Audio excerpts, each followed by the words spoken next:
Buenas tardes, mi nombre es Saúl Córdoba, de la maestría en Derecho. Elegí mi tema, el derecho internacional y el amparo. ¿Qué es el derecho internacional? El derecho internacional es la rama jurídica que regula las relaciones entre los estados y particulares, siempre que tengan un componente internacional, con el objetivo de evitar conflictos. Se puede aplicar a dos niveles: en las relaciones que se producen entre dos o más países y en las relaciones jurídicas de ciudadanos que tengan carácter internacional. El amparo y el derecho internacional. El concepto de amparo permitió que en 1948 México propusiera con éxito, tanto entre los países del continente americano como en el seno de la Organización de las Naciones Unidas, que al acudir a los tribunales nacionales para defender sus derechos humanos se reconociera como un derecho universal. Esta propuesta se refleja en el artículo 18 de la Declaración Americana de los Derechos Humanos y Deberes del Hombre y en el artículo 8 de la Declaración Universal de los Derechos Humanos. Estos artículos dicen lo siguiente: la Declaración Universal de los Derechos Humanos, en su artículo 8, nos dice que toda persona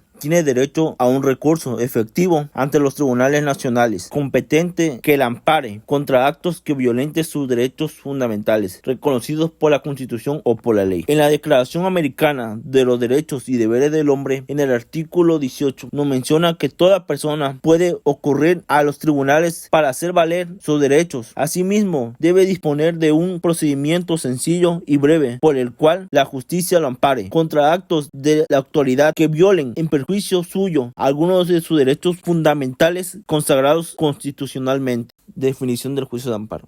El juicio de amparo es una herramienta jurídica utilizada nacionalmente como internacionalmente que nos permite a todas las personas defendernos de manera pacífica sobre actos de autoridad que violenten nuestros derechos humanos reconocidos en tratados internacionales, así como en nuestra Constitución política. Nuestra Constitución política mexicana nos dice en el artículo 107: las controversias que se habla en el artículo 103 de esta Constitución, con excepción de aquellas en materia electoral, se sujetarán a los procedimientos que determine la ley reglamentaria de acuerdo con las bases siguientes. El juicio de amparo se seguirá siempre a instancia de parte agraviada, teniendo tal carácter quien aduce ser titular de un derecho o de un interés legítimo individual o colectivo, siempre que alegue que el acto reclamado viola los derechos reconocidos por esta Constitución y con ello se afecta a su esfera jurídica, ya sea de manera directa o en virtud de su especial situación frente al orden jurídico. Tratándose de actos o resoluciones provenientes de tribunales judiciales administrativos del trabajo, el quejoso deberá aducir ser titular de un derecho subjetivo que se afecte de manera personal y directa. La ley de amparo,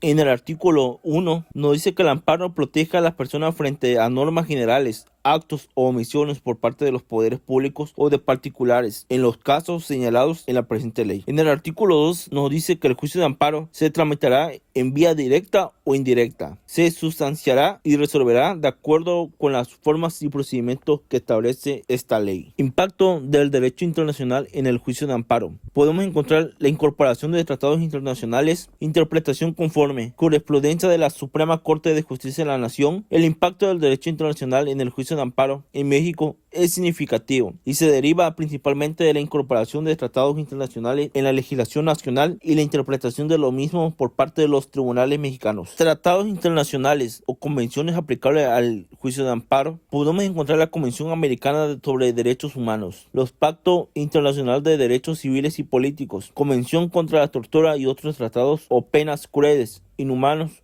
o degradantes, Convención sobre la eliminación de todas las formas de discriminación contra las mujeres, la Convención sobre los Derechos del Niño, así como también el Pacto Internacional de Derechos Económicos, Sociales y Culturales, el cual establece normas sobre derechos económicos, sociales y culturales, como el derecho al trabajo, a la educación y a la salud, así como la Declaración Universal de los Derechos Humanos, adoptada por la Asamblea General de las Naciones Unidas de 1948, la cual establece los derechos humanos fundamentales que deben protegerse en todo el mundo. El amparo internacional lo podemos encontrar también en otros países, ya que es un medio de defensa para proteger nuestros derechos fundamentales. En Perú lo podemos encontrar como la acción de amparo, en Colombia como la acción de tutela, en Brasil como la habeas corpus, en Costa Rica como el recurso de amparo y en Argentina como acción de amparo. Para concluir, podemos decir de la importancia que tiene el juicio de amparo tanto nacionalmente como internacionalmente, ya que es fundamental y de gran importancia, ya que todos tenemos los mismos derechos y estos traspasan fronteras. De esa Desafortunadamente existen muchos desafíos para ver que estos derechos se respeten, ya que se puede ver violentados cuando se nos niegue el acceso a la educación, el acceso a la salud o el derecho al trabajo.